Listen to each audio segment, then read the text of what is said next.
अरे अमवा के तुरता। अरे ना निकल बे। ए बाहर निकल। केकर बगीचा होई? केकर बगीचा हई? केकर ह? हाँ एक बार लेना के हो। ते कौन कौन ढुकल बा रे? ए हमें से निकल।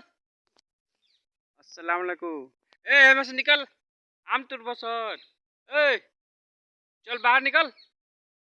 ए के हो?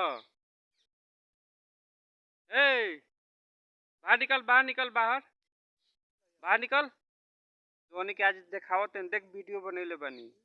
तो चोरी करे के आदत सीख ले बा ना। मिठुआ मिठुआ हौ कौन है रे? ए ना निकल बा। हाँ ना निकल बे तू। बोले के पड़ी, बोले के पड़ी। हाँ देख वीडियो बनाओ तनी। तो आदत बना ले चोरी करे के तू जगह जगह ये सीख ले बारे। हाँ गुंडागर्दी करबे तू। हौ कौन है रे? और ना तो कहते जा देखा दियो। रुक रुक कहता नहीं, रुक रुक रुक आवे दे। तो आदत हम छोड़ाओ तनी। एक शुरू से आदत है एक।